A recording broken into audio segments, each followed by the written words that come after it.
Although forensics is a well-spread field, many have accused it of being less of a science and more of a pseudoscience, with untested claims and high error rates. As much as you'd like to believe in the various methods' famous accuracy, the reality is that they don't work the same way they do in famous TV shows. Furthermore, criminals and their methods of crime are often dissimilar as well. While crime-fighting shows can be very entertaining, there are plenty of things they get very wrong, more than enough to talk about. And while forensic sciences aren't actually rubbish or something to look down upon, plenty of their methods are far less accurate or convenient than movies and TV would have you believe.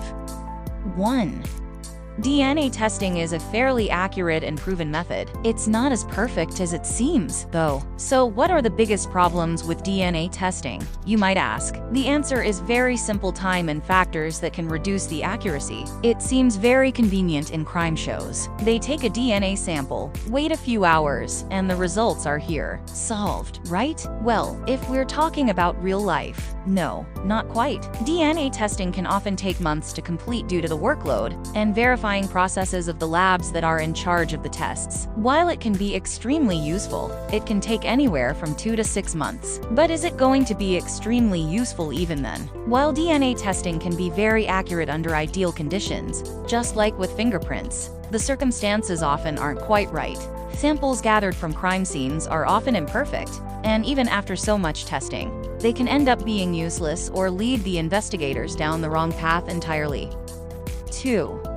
Hair analysis involves observing someone's hair under a microscope and comparing it to hair found at the crime scene. Sadly, as per usual, this is another flawed and unreliable method. Between 1989 and 2016, 74 people were wrongfully imprisoned for multiple years, based on nothing more than inaccurate hair analysis. This method has since been deemed flawed and unreliable by some. It still goes against basic scientific principles, and suffers from a massive error rate and subjectivity, not unlike some other methods on this list.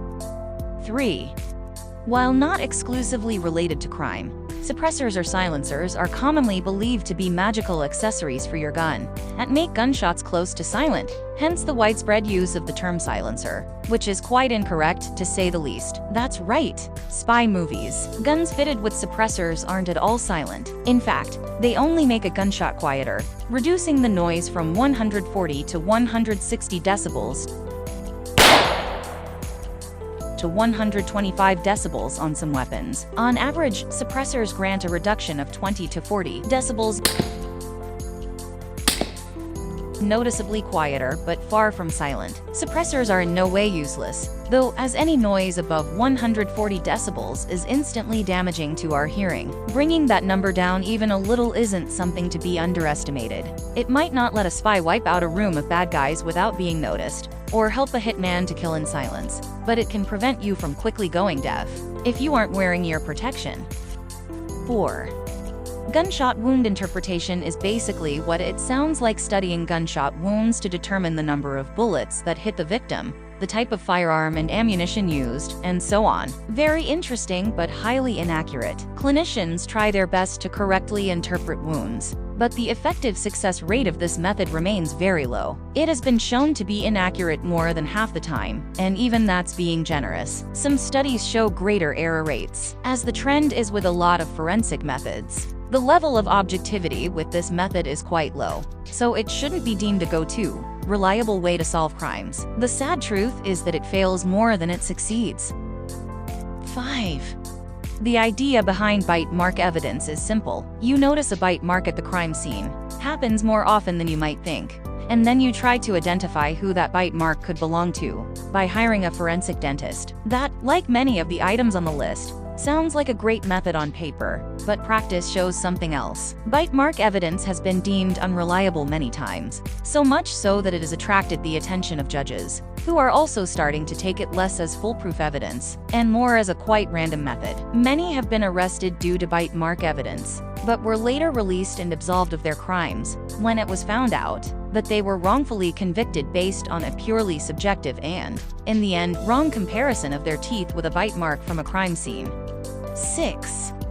Fingerprints. Yes, you guessed right. Fingerprints aren't exactly reliable either. Fingerprint analysis is still vulnerable to human bias and subjectivity. Also, there's no machine that magically compares fingerprints either, not to satisfying accuracy, at least. The general rule of thumb is that a science shouldn't have a fail rate higher than 5%, with even that being very high, and in some disciplines, such as pharmacy, this fail rate has to be much, much lower, with even 1% being very high. Fingerprints have more problems than just human bias and not so accurate automated programs. Though, if you watch crime-related TV shows, you may have heard the term partial print. Having only a partial print greatly hinders the accuracy of fingerprint analysis, and it's not as common as you might think for someone to just leave a complete fingerprint, or even a satisfying one. Thus, the failure rate increases even more. Additionally, while this is a problem that's less relevant, colas have very human-like fingerprints, so much so that their prints have even fooled police.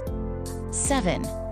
Forensic chemistry and toxicology are the studies of chemical substances in a forensic context, such as drugs found in a victim's or criminal's body. Sounds good on paper, doesn't it? Finding out what drugs or substances a victim's or suspect's body contains is certainly a very useful thing. The problem is that the reality isn't quite that simple. Said reality is that these results are often handled in an unskilled manner or even plainly manipulated. In one infamous case, a woman named Annie Dukin, who wanted to look like a good worker, manipulated, ruined, and faked more than 60,000 samples, sending innocent people to jail and letting others go free without the punishment they deserved. In 2012, she was arrested for the purposeful mishandling of so many samples. 8. Bloodstain pattern analysis is a method used in many films and TV shows to determine how someone has been killed using the blood spatter as a guide. The problem is that even experts often tend to miss the mark. Plus, it's also quite hard compared to how it's depicted in media. In reality, the amount of blood from an injury and the resulting pattern are both very variable. There is often less blood than you'd imagine, and the spatters are seemingly random. While experts can, at times, determine what went down, it's never extremely reliable, and the method has earned the label of junk science by some. The fact is, bloodstain pattern analysis is open to bias and is mostly subjective. It simply doesn't follow the basic scientific principles and has a really high error rate. If you get murdered, you'd better hope the pattern of your blood isn't all they'll have to go on. However, as you'll see, many well-known methods aren't that reliable either.